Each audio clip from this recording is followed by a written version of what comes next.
Tiongkok selalu mengejar pembangunan yang damai, dan selama hampir 50 tahun, Tiongkok sering membantu negara-negara miskin dan terbelakang. Dan pada saat yang sama, negara-negara yang dibantu oleh Tiongkok juga membalas kebaikan dengan rasa terima kasih kepada Tiongkok dengan berbagai cara, termasuk memberikan pulaunya untuk disewa Tiongkok. Beberapa tahun yang lalu, Tiongkok menyewa 2 pulau sederhana di Myanmar selama 30 tahun, dan hal ini tentu saja menarik perhatian pihak Amerika. Lantas, mengapa Tiongkok harus menyewa pulau dari Myanmar? Dan seberapa pentingnya 2 pulau tersebut?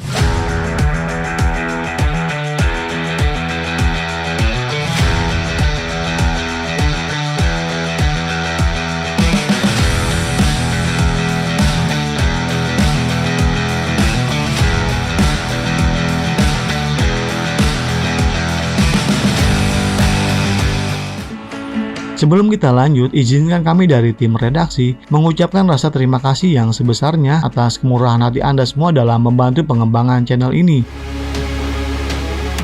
Kedua pulau yang disewa Tiongkok ini merupakan bagian dari Kepulauan Koko yang terletak di Provinsi Yangon, Myanmar. Sebenarnya kedua pulau ini tidak seberapa luasnya. Bagian terpanjangnya dari Pulau Dakeke hanya 10 km dan lebarnya hanya 2 km. Dan pulau satunya yang dinamakan Pulau Dakeke kecil, luasnya hanya setengah dari Pulau Dakeke besar. Jika dilihat dari lautan luas, kedua pulau ini tampak tidak berarti. Namun bagi Tiongkok, kedua pulau ini menempati lokasi geografis yang sangat penting, karena kedua pulau ini adalah jalur yang diperlukan China untuk Selat Malaka. Dan dalam beberapa dekade terakhir, pengiriman kargo telah menjadi salah satu metode perdagangan lintas batas yang paling penting.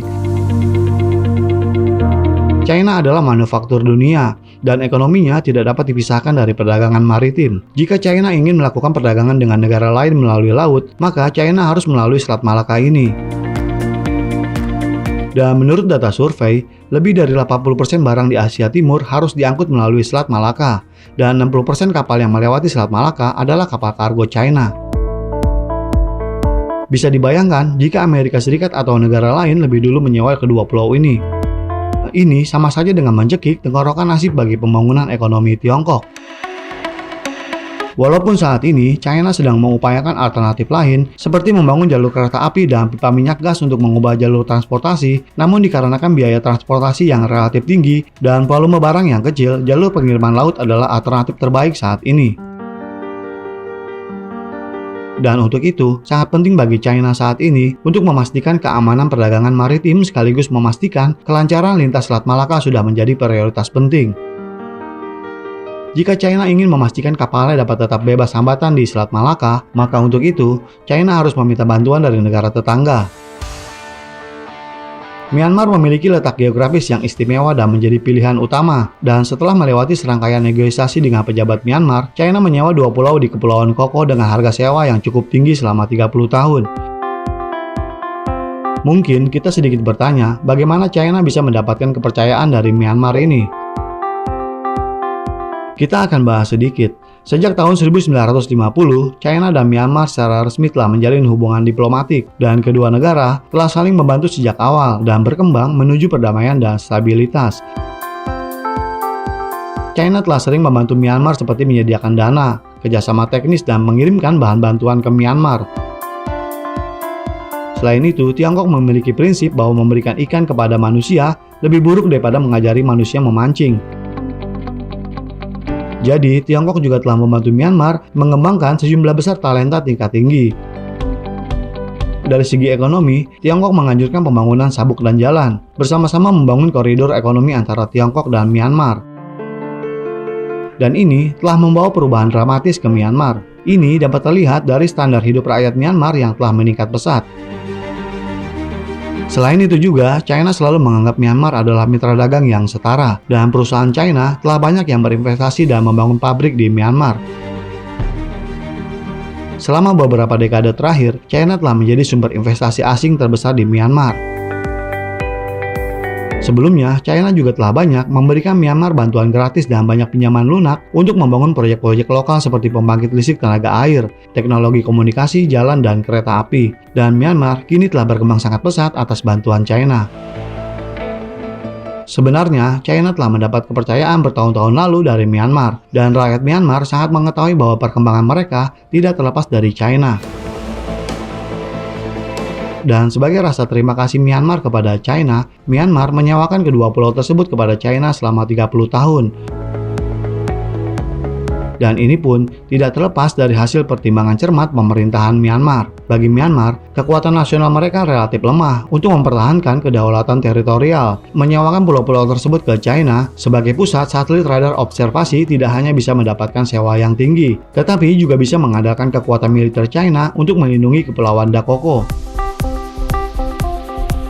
Dan hal ini dapat memperkuat kemitraan strategis dengan China. Perlu diketahui, sebelum disewakan kepada China, Kepulauan Koko tidak memiliki sumber daya khusus, kecuali sejumlah pohon besar, dan ini hanyalah sebuah pulau biasa di Samudra Hindia. Karena pulau ini sangat jauh dari daratan Myanmar dan transportasi yang tidak nyaman, juga pasokan listrik yang hanya 8 jam per harinya, sehingga perkembangan pulau ini sangat terbelakang. Hanya ada 1.000 rumah tangga di pulau ini, dan sebagian besar kebutuhan makanan dan pakaian diangkut dari Myanmar menggunakan feri. Tetapi sejak China menyewa pulau ini berubah drastis. Pulau ini tidak hanya memiliki bandara, tetapi juga memiliki landasan pacu bandara sepanjang 2.900 meter. Dan tidak hanya itu saja, pulau ini juga memiliki pembangkit listrik fotovoltaik. Jadi, warga yang tinggal di sekitar pulau ini kini tidak perlu lagi khawatir kekurangan listrik. Dan sejak tahun 2014, China juga telah mereklamasi Kepulauan Koko. Saat ini luas pulau yang semakin besar. Ini merupakan pengembangan lebih lanjut dari Kepulauan Koko ini. Bagi China, menyewa pulau ini tidak hanya memperdalam pengaruh China di kawasan Samudra Hindia, tetapi juga sangat membantu sektor keamanan pertahanan nasional China. Dataran Tiongkok jauh dari Selat Malaka, sehingga nilai strategis Kepulauan Koko menjadi sangat penting. Bagian utara Kepulauan Koko berjarak sekitar 1.200 km dari Provinsi Yunnan, China, dan hanya membutuhkan waktu 30 menit bagi pesawat tempur China untuk terbang ke sana. Dan dalam hal ini, China dapat mengkonsolidasikan keamanan perdagangan maritim dengan baik.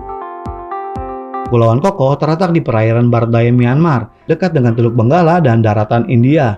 Jika China ingin membangun pangkalan militer di Kepulauan Koko, ini bisa menjadi titik strategis penting bagi pengerahan Angkatan Laut China di masa depan. Dan jika China mengerahkan kelompok tempur kapal induk di dekatnya, itu pada dasarnya dapat menjamin superioritas militer maritim China di perairan Asia Selatan dan juga perairan Samudra Hindia. Dan koridor transportasi energi China akan mengalir tanpa hambatan. Selain itu, setelah China menyewa 2 pulau kecil di Myanmar, China segera menyelesaikan penggelaran sistem radar dan perluasan bandara di pulau tersebut. Selanjutnya, membangun reklamasi dan membangun dermaga selebar 85 meter. Dan setelah ini semua rampung, China dapat dengan lancar memeriksa aktivitas militer di Samudra Hindia. Dan ini sangat penting bagi pertahanan dan keamanan nasional China. Pulau-pulau itu kini memiliki kemampuan untuk bisa lepas landas dan mendaratkan semua jenis jet tempur dan juga pesawat penumpang berukuran sedang.